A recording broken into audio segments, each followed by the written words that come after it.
In a quiet village called Meadowbrook, there lived a boy named Aaron, a curious young soul with dreams bigger than the hills surrounding his home, but with a habit of putting things off, as if time itself would wait for him. Every morning his mother would call, "Aaron, wake up! The day won't wait for you." Aaron would mumble, "Just 5 more minutes," and sink back into sleep. Aaron admired the successful people of the nearby town, shopkeepers, teachers, even the village constable who walked with quiet confidence. But he never stuck with anything. One day he'd plan to study. The next, he'd be climbing trees. One day he'd decide to run. The next, he'd lounge by the river. He had big dreams, but no discipline.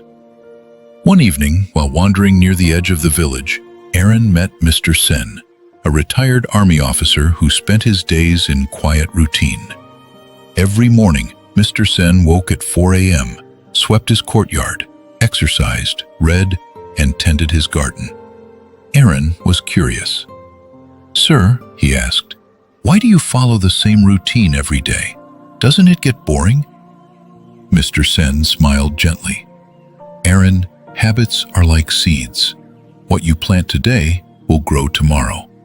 You may not see results now, but one day, those habits will either feed you or leave you wanting." The words lingered in Aaron's mind that night. He thought of all the unfinished projects, all the times he gave up.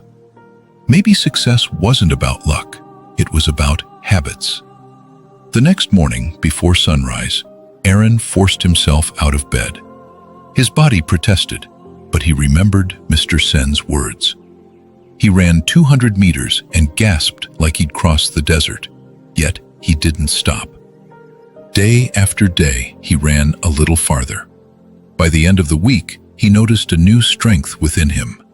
He added another habit, studying an hour every day. Quietly. No announcements, no applause, just showing up. Weeks turned into months, and Aaron felt a transformation. His mind was sharper, his body energized, his spirit lighter. One day, his friend Neil asked, "Aaron, what happened to you? You were always the laziest person I knew." Aaron laughed. "I didn't change overnight. I just repeated small actions until they became part of me." When a government job opportunity arose, requiring both physical fitness and written exams, Aaron was ready. While others sprinted and faltered, he paced himself steadily. While others crammed at the last minute, he relied on months of preparation. Discipline carried him through where motivation often failed. Weeks later, a letter arrived. He had been selected. Aaron's hands trembled as he held it. His mother, tears in her eyes, hugged him tightly. The village celebrated, but the proudest person was Mr. Sen. "See, Aaron," he said softly, "motivation starts you, but habits keep you going when the world feels heavy." We often think big changes require big efforts, but real transformation comes from small habits, repeated daily, until they become part of who you are. Don't wait for tomorrow. Start small. Read a few pages, walk a few minutes, wake up a little earlier. Plant your seeds today and watch your future grow.